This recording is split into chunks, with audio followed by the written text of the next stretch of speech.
My name is Brian. I'm doing a review on my Kia EV6 GTline. Now, having it a year now, I'm going to kind of go through and walk around the car, tell you the pros and cons and things I like and don't like, because there are a few things. It's not, I'm not a blind consumer. And my experience is limited to what I've driven, which would be the Mach E reviews I've watched, and then the Kia EV. First off, walking around the car, there are some dings on the door. There was one on the passenger side door that was there when I purchased the car. It was pretty much the only blemish that was on the car when I bought it. The dealer said they were going to fix it. I just haven't got back. However, after having it for a while, I was golfing, came back and noticed a big ding in my driver's side. And it turns out that I actually got it on camera. I'm going to put it up on the video of the culprit. And so this is to find a predator. If you know this person, please send your information in or put it in the comments. But it was a windy day, and the guy's car door opened when he was putting his golf clubs in his car, and it dinged my car. Now, looking at the car, each side, the passenger and driver side, both have dings. So that metal and that design is very prone to dents, not to mention it's soft metal. Some cars are not soft metal, but it's just the way it's bent and formed. That area I could see on many cars, same cars, would easily get dinged. Some cars kind of bounce back, this one does not. And so that's kind of a pain that I have to deal with. As far as the build quality of the car overall, it's actually very well built. The fit and finish seems really good. When you drive nicer cars, you shut the door and you can kind of feel the weight of it, and it feels like it forms real good. The cabin's relatively quiet. I really like that. Driving suspension is a little stiffer in this car, but as far as the exterior, it's a really good looking car, I would say. One of the things I noticed was on the back end of the passenger side, the metal strip, which I'll show you here, actually seems to be sudden fading, or almost looks like a metallic kind of varnish that's being developed on that. Otherwise, I really like the look of this car. I think it's considered an SUV, which I think it's kind of weird lately. Manufacturers, they don't really look like SUVs. They look like hatchbacks, or a sedan with a hatchback, which the form factor is more kind of like that. Anyways, I think it's a really good looking car. In fact, people that I talk to just like, ask a lot of questions. People are like, what kind of car is that? It's a really good looking car. And so it is a very good looking car. So I feel very good in it, which kind of drives to the experience. The next thing I'll kind of go over is features. The one main feature that I've seen on reviews and that I have experienced, people have complained about the haptic. You have to switch over to get to the heating and cooling items on the car, or to get to the features of like media or music. And the reality is if you can't figure that out, I don't know if you should be driving. It's maybe there's a better way to do it, but what I do like to, oh, my wife's laughing in the background. But anyways, maybe you shouldn't be driving. The thing I do like about that, which is overlooked, is that all the buttons are available basically on one touch. Not to mention you can use voice commands to set the temperature or get to particular screens. And instead of pushing two buttons, which I know is majorly inconvenient for people, you still can push one. And oftentimes you can just push one if it's on the right screen. So is there a better way? I don't know. But anyways, that's one of the major complaints. User interface is maybe old school. It's not. Honey. Yeah? I can hear you. On the side. Okay. So anyways, The car doesn't make noise. So where was I? Taking a sip of coffee. The user interface, I guess that's what I was talking about, is kind of archaic.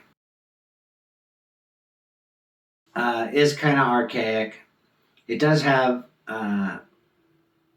navigation, music. Actually, I find most of the features are pretty user-friendly, and you can get a lot done. I'm not going to go through all the specifics, or maybe I will go through some of the things I do like. But it is pretty user-friendly. Now, it does have Google CarPlay, which Teslas do not. And that is a wonderful interface if you use it.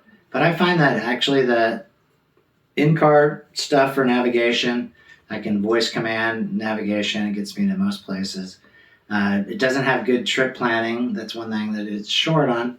But again, I don't use it from day to day, but to drive around and get to where I need to go. It will tell you your range and all that stuff. And there are over-the-air updates, which has happened several times, which is a nice feature. The adaptive cruise control actually is pretty dang good. I think it's safer, even though you can take your hands off and it will drive by itself. Actually doesn't bug you totally like the Mach E would. You can drive a good minute or so before it tells you, hey, just keep your hands on the wheel. It will do lane changing. Technology is there to help you and not take over. Self-driving is just not here. I don't care who you are, Tesla, all these guys. It's getting better. It's a lot safer. It keeps your space. It will stop. It will brake. Those are things that we just didn't have 5 years ago. So regenerative braking. And I think this is actually an awesome feature in the car. You can increase it and decrease it just with the flaps on your steering wheel. And I think that's actually a really great place to have it because I can essentially brake without even using the brake. It takes a little getting used to, but I actually love it. And I do like that it's on the steering wheel so that I can adjust it according to the situation. One thing I don't like is that the regenerative braking will reset every time you turn the car off. It's got heated seats, which I really like. It's got cooling seats, but it does have heat in the back. The hatchback is actually very functional and useful. There is a relatively good trunk space. I just use the car, so I find that it's really adequate for holding most day-to-day stuff. I work in construction, so I do have a little ladder in there and some sample books and so on and so forth, and it fits really good back there. And there are times where I have to put and get material from your local box, Home Depot or Lowe's or whatnot, or my suppliers. And so actually I have been able to fit some pretty long material in there. The front trunk, I think that's just kind of, I don't know. It's just my experience that I just have no need to go into the front trunk. It is very small. So I just have my cords in there, a charging cord, and some of your basic stuff in there that maybe I would need in an emergency. But all in all, there's no reason for me to use the front trunk when I have a back trunk and I have ample space. That's just my experience. And I would gather that it's probably going to be true for most people, but there are people that probably do like the front trunk. Other items I don't like is that the headlights at night are very directional. The way they project really just kind of hit low, and I don't know that there is really a way to adjust that. If you're on a dark country road, you really notice it. You do have high beams, and that does obviously help. One thing I do like is it does have automatic high beams in the country or a rural area. And when a car is spotted in the distance by the car or whatever the AI does, it will turn the lights off, the high beams off automatically, which is really neat. And those are the kind of Easter eggs that I keep finding when I'm driving the car, is they actually thought about that and they have a solution for it. So it's really, seems like a well thought out car. The storage space, it's nice. It's actually very functional. It's kind of what you would expect. It has a real big catch-all kind of in the bottom there. It's hard to access if you are trying to grab something in there while you're driving. It's really just a spot to throw stuff that will catch it. The glove box is adequate. Doesn't need to be anything special. And actually, you could put gloves in there. I might go over some of the features that are kind of novel in a way. Like they updated they have like fireplace music or just kind of relaxing music that's in the car. Just kind of fun. I listen to it every once in a while to keep you calm, to keep you calm, to keep you calm. They have voice memos that you can record, a little reminder of some sort if you want. But I find when you're driving, you really just want to be able to push the gas. And this car actually is just so much fun because I can pretty much pass anybody if I want to, responsibly. Other features. Hey, puppy. Come here. Okay, some other features. It has a USB for your phone. It hookups on the side of the back seats. USB-C, I think it is, which is nice. It actually charges pretty fast through the cord.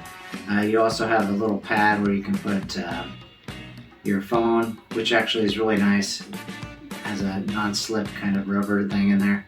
So it actually, all phones really pretty much fit in there. And so that's really nice. I like that. The cup holders are pretty adequate. I put in some aftermarket mats, which I really highly suggest. I got some pretty cheap ones from Amazon, but it does cover the floor. And so that's nice. This girl's trying to get away. You ready to vacate? Okay, there she goes. Are you going or are you staying? There she goes. Features that are kind of nice. They have ambient lighting. It's basically strictly based on the drive mode in which you're in. So there's an eco. I don't know what the modes are called. The color will change based on your drive mode, and the drive mode can be selected from your wheel. I find that I basically stay in the medium mode. The ambient lighting is actually really nice. A lot of the older cars, non-ICE vehicles, I suppose it's becoming more common, specifically in electric, but in other vehicles as well. But the overhead lights are kind of nice because they're haptic. You really just don't have to push a button. You just kind of touch it. Thing I did have troubles with, and it wasn't really clear sitting up on my rear view mirror, there are buttons that you can set up your garage door. Either I'm just slow, which is probably the case, but I looked online and was having trouble setting that up. Passenger room, actually the back seat it's very comfortable. I actually in the winter will do some Uber driving, get a lot of comments on passengers. Really good space in the back seat. Charging, that's one thing I do want to say about this car. Fantastic. I've had really good experiences with fast chargers in public on how quickly this car will take on a charge. I think I've seen it up to 250 kilowatts per hour plus. So when you add that up, really, I can't ever see being or waiting longer than 20 minutes in a public charger. It will take on basically what you could throw at it, which is not true for a lot of electric cars. The speed also and the torque on this particular model is more than adequate and more than most people.